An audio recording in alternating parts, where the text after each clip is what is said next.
Les concepts d'intensivité et de fragmentarité se recoupent sans être bien sûr identiques. Si la traduction est présentation dégagement de l'intimité entre les langues, elle ne peut l'être que sur le mode germinal et intensif, que sur le mode du fragment. Tout fragment est fragment de, et en tant que fragment de, il indique que, en dehors de lui, il y a encore autre chose que lui vers quoi il fait signe. Il est signe et symbole de. Plus encore, il existe lui-même sur le mode de la multiplicité, les fragments, et voilà qu'il apparente à la traduction, laquelle n'existe que dans les traductions, la multiplicité des traductions. On peut même dire que chaque traduction est le fragment, le germe d'une traduction absolue, jamais réalisée, mais toujours présente à l'horizon de la tâche du traducteur. On ne peut pas traduire sur le mode du relatif, traduction absolue en laquelle vérité de l'œuvre et intimité des langues serait enfin révélée et non présentée à l'état de signe et de symbole. Vis-à-vis de cette traduction présente comme idée, les traductions réelles sont des fragments ou des torses plus précisément. Elles en sont les germes qui jamais ne se réaliseront autrement que comme germes. Que toute traduction soit germe, cela veut dire qu'elle est annonciatrice autant de la vérité de l'œuvre que de l'intimité des langues. Et certes, cette présentation de quelque chose de signifié par l'essai, le germe de sa production, est un mode de présentation tout à fait original, tel qu'on peut à peine le trouver dans le domaine de la vie non langagière. Dans un langage plus moderne, nous dirions la traduction est la trace du rapport d'intimité entre les langues. Verzurk, essai, est de nouveau un terme romantique. Chez Novalis et Schlegel, le Verzurk et l'essence de la critique renvoie à la notion d'expérimentation. La critique est toujours une certaine expérimentation à partir d'une œuvre. Dans le cosmos romantique, essai et expérimentation sont des formes de l'écriture fragmentaire. Que l'essai comme forme soit fragment, torse et germe et n'atteigne pas sa plénitude quand le restant, cela je crois est assez évident. Toute traduction est essai et expérimentation, mais comme expérimentation, elle produit un résultat. Voilà pourquoi, à propos de la production et de son mode de présentation, Benjamin parle de réalisation. Verwirklichung. La traduction est un fragment réalisé de l'intimité interlangue, mais réalisé sur le mode de l'annonciation, du pas encore et pourtant déjà, le Darstellung, comme traductive, est un mode de signaler cette intimité sans pour autant la rendre présente. Elle la signale comme un futur, comme un à venir. Cet à venir est présent dans la traduction. Un tel type de présentation, la présentation temporellement annonciatrice, le signe au sens de signe de ce qui est à venir, la vie non langagière l'ignore. La vie langagière, la vie humaine historique, la vie non langagière, la vie naturelle au sens large. Celle-ci connaît également des structures de présentation des significations. Nous savons que Benjamin s'est intéressé de près aux sciences qui déchiffrent les signes naturels, comme l'astrologie ou la chiromancie. Le monde naturel et l'homme naturel immergé dans les chaînes de ce monde connaît d'autres types de références dans les analogies et les signes. Signes et analogies formant ce système déchiffrable et clos qu'a décrit Foucault dans Les mots et les choses à propos de la Renaissance. Mais la référence propre à la traduction et à toute vie langagière et historique est d'une autre sorte. Elle est temporalisante sur le mode de l'anticipation et de l'énonciation. Analogie et signe naturel renvoient à des enchaînements de destin, anticipation et annonciation du mouvement de l'histoire. Nous pouvons déjà distinguer pour la traduction deux temporalités. Du côté de l'œuvre, c'est la tardiveté liée au rayonnement et au déclin de celle-ci. Dans le temps naturel de l'œuvre, la traduction vient tard et par elle, l'œuvre accède à une vie supérieure. Mais du côté des langues, la temporalité de la traduction est l'annonce d'un avenir dans lequel l'intimité des langues se révélerait. Comment penser ensemble ces deux temporalités ? Certainement en montrant comment le Darstellung de l'intimité des langues permet à son tour la Darstellung de la vérité de l'œuvre, c'est-à-dire son passage à une Überleben, à une survie au sens fort. C'est parce que la traduction sauve, et ici la connotation du sauvetage présente dans Überleben pourrait entrer en ligne de compte. l'œuvre de la finitude de sa langue pour la faire accéder à un langage supérieur qu'elle lui assurerait sur cette survie. Dire cela, c'est tirer la pensée de Benjamin du côté de la pensée romantique, pour laquelle critique et traduction assurent l'infinitisation de l'œuvre. Nous verrons si une telle interprétation est vraiment licite. Mais ce rapport pensé est très intérieur des langues et celui d'une convergence originale.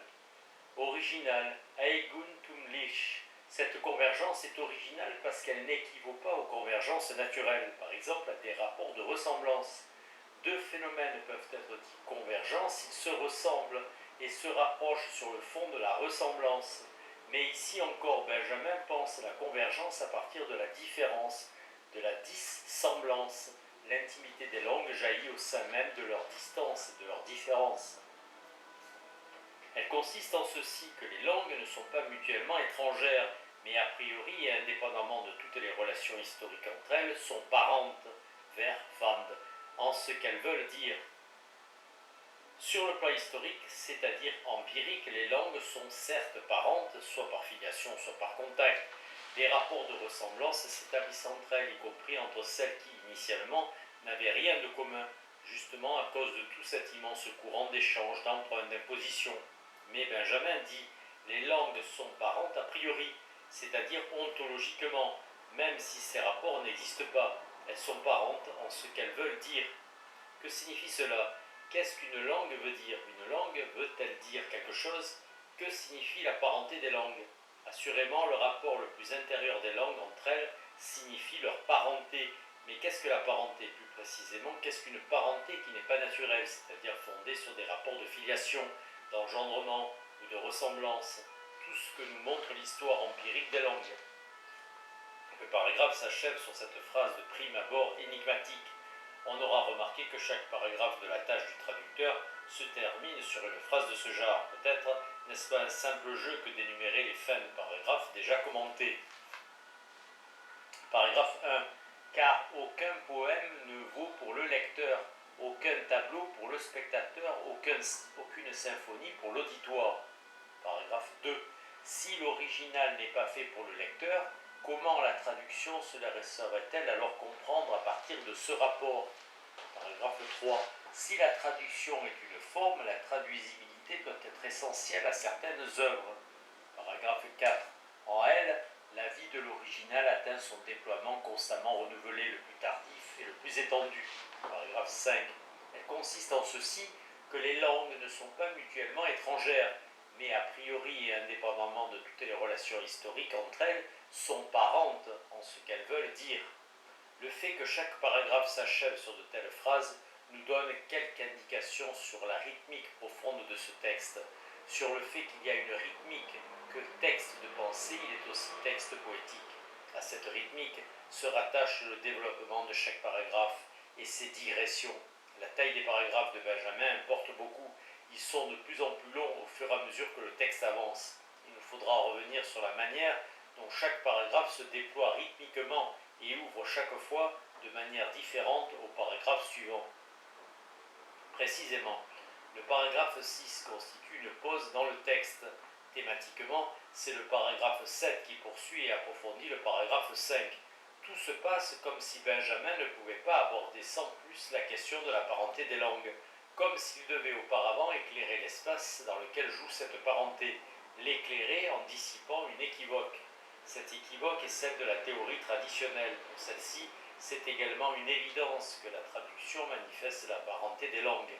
Elle atteste cette parenté et en même temps se fonde sur elle. Elle atteste, car nulle part plus clairement que dans la traduction n'apparaît le fait que les langues, quelle que soit leur dissemblance formelle, sont fondamentalement semblables. La théorie traditionnelle saisit la parenté des langues sur le mode de la ressemblance. Cette ressemblance fut-elle celle des structures profondes du logos qui leur donne à toute leur articulation de langage. C'est pourquoi Benjamin dit « Si dans la traduction doit s'attester la parenté entre les langues, comment le pourrait-elle autrement qu'en transmettant la forme et le sens de l'original le plus exactement possible ? Car dans une telle transmission, dans sa possibilité et sa réussite, c'est bien le fait que les langues sont semblables qui serait attesté. Et c'est en produisant un double lui-même ressemblant de l'original que la traduction affirmerait cette parenté interlinguistique fondée sur la ressemblance des langues. La traduction produirait à son tour de la ressemblance, un double ressemblant des œuvres. Cependant, l'exactitude, la fidélité de la traduction attachée à rendre la forme et le sens est difficile à définir. On sait combien le concept de fidélité est flou et ambigu. Ce concept est même immaîtrisable, dès lors qu'il se rapporte contradictoirement à la forme et au sens. Une traduction exacte est, elle, celle qui produit un texte dont le sens est semblable à celui de l'original. Peut-être, mais alors c'est la forme qui n'est plus semblable, et vice-versa. À partir de là, on ne peut pas saisir, dit Benjamin, ce qui est essentiel dans les traductions. En vérité, la parenté des langues s'atteste dans une traduction de manière beaucoup plus profonde et déterminée que dans la ressemblance superficielle et indéfinissable de deux œuvres littéraires. Pour démontrer l'inanité de la théorie de la traduction ressemblante, Benjamin fait à nouveau une digression. Nous en ferons une à notre tour. La critique de la traduction ressemblante est d'autant plus frappante chez Benjamin qu'il a passionnément réfléchi sur le pouvoir mimétique et développé plus tard une théorie de la ressemblance. La tâche du traducteur va droit vers une critique de la ressemblance. Dans le fragment de sens unique postérieur à ce texte, Benjamin semble ramener la traduction au domaine de la mimésis. La traduction, dit-il, se rapporte à l'original, comme la mimésis à la nature. Il faut citer cette oscillation de la pensée de Benjamin car il est difficile de ne pas considérer la traduction comme une opération mimétique.